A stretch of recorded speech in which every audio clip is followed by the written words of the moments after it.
ਲਾਨਤ ਹੋ ਆਪ 'ਤੇ।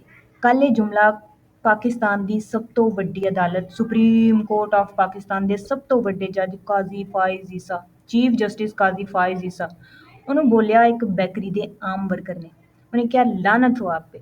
ਅੱਛਾ, ਹੁਣ ਉਸ ਬੰਦੇ ਦੀ ਕੋਈ ਜ਼ਾਤੀ ਦੁਸ਼ਮਣੀ ਤਾਂ ਹੈ ਨਹੀਂ ਇਹਦੇ ਨਾਲ, ਜਾਂ ਕੋਈ ਮਤਲਬ ਇਹਨੇ ਕਾਜ਼ੀ ਨੇ ਉਹਦੇ ਕੋਈ ਪੈਸੇ ਉਧਾਰ ਦੇਣੇ ਸੀ ਤੇ ਦੇਣ ਨਹੀਂ ਡਿਆ ਤੇ ਉਹ ਲਾਹਨਤਾਂ ਭੇਜਣੀ ਸ਼ੁਰੂ ਹੋ ਗਿਆ।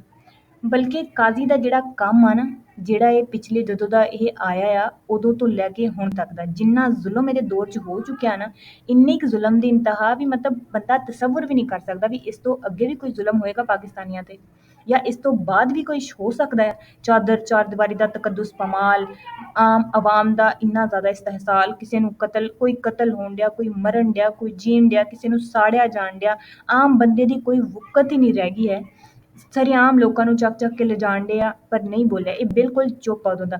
ਜਿਹੜੇ ਫੈਸਲੇ ਨੇ ਆਇਨ ਤੇ ਕਾਨੂੰਨ ਦੇ ਮੁਤਾਬਿਕ ਕਰਨੇ ਸੀ ਉਹਨੂੰ ਵੀ ਇਹਨਾਂ ਨੇ ਉਹਨਾਂ ਫੈਸਲਿਆਂ ਨੂੰ ਇਹਨੇ ਬਿਲਕੁਲ ਉਲਟਾ ਕੇ ਰੱਖਤਾ ਹੈ। ਫਿਰ ਇਹਨੂੰ ਲੱਗਦਾ ਵੀ ਦੁਨੀਆ ਇਹਨੂੰ ਸਲਾਮ ਪੇਸ਼ ਕਰੇਗੀ। ਜ਼ਾਹਿਰੀ ਗੱਲ ਹੁਣ ਜਿੱਥੇ ਵੀ ਨਜ਼ਰ ਆਏਗਾ ਲਾਹਨਤਾਂ ਹੀ ਭੇਜਣੀਆਂ ਇੱਥੇ। ਇਹ ਸਿਰਫ ਇਹ ਨਹੀਂ ਵੀ ਉਹ ਇਕੱਲਾ ਲਾਹਨਤਾਂ ਭੇਜਣ ਡਿਆ, ਉਸ ਤੋਂ ਬਾਅਦ ਪੂਰੀ ਪਾਕਿਸਤਾਨੀ ਆਵਾਮ ਜਿਨ੍ਹਾਂ ਨੇ ਇਸ ਗੱਲ ਦੀ ਮੁਜ਼ੰਮਤ ਕਰਨੀ ਸੀ ਉਹ ਨਾਲ ਲਾਹਨਤਾਂ ਭੇਜਣ ਡੇ ਆ। ਕਿਸ ਵਜ੍ਹਾ ਤੋਂ? ਸਿਰਫ ਇਸ ਵਜ੍ਹਾ ਤੋਂ ਵੀ ਜਿਹੜਾ ਇਹਦੇ ਫੈਸਲੇ ਆ, ਜਿਹੜਾ ਇਹਦੇ ਦੌਰ 'ਚ ਹੋ ਚੁੱਕਿਆ ਆ, ਉਹਦੀ ਵਜ੍ਹਾ ਤੋਂ ਸਾਰੇ 'ਤੇ ਲਾਹਨਤਾਂ ਭੇਜਣ ਡੇ ਆ।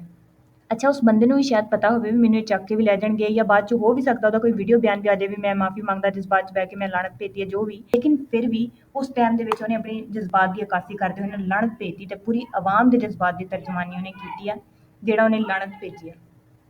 ਵੈਸੇ ਤਾਂ ਇਹ ਪਾਕਿਸਤਾਨ ਆ, ਇੱਥੇ ਕੁਛ ਵੀ ਹੋ ਸਕਦਾ, ਲੇਕਿਨ ਫਿਰ ਵੀ ਇਸ ਟਾਈਮ ਉਸ ਬੰਦੇ ਨੂੰ ਵੀ ਚੱਕਿਆ ਹੋਇਆ। ਬਜਾਏ ਇਹ ਵੀ ਆਪਣੇ ਕੰਮ 'ਤੇ ਗੌਰ ਕਰੀਏ, ਜਿਹੜਾ ਗਲਤੀਆਂ ਹੋਈਆਂ ਉਹਦੇ 'ਤੇ ਗੌਰ ਕਰੀਏ, ਨਹੀਂ ਬਲਕਿ ਉਸ ਬੰਦੇ ਨੂੰ ਹੀ ਠੀਕ ਕਰੋ ਜਿਹਨੇ ਲਾਹਨਤ ਭੇਜੀ ਆ। ਉਹਦੇ ਪੂਰੀ ਫੈਮਿਲੀ ਨੂੰ ਵੀ ਚੱਕ ਲਿੱਤਾ ਗਿਆ ਮੁਬੱਯਨਾ ਤੌਰ 'ਤੇ।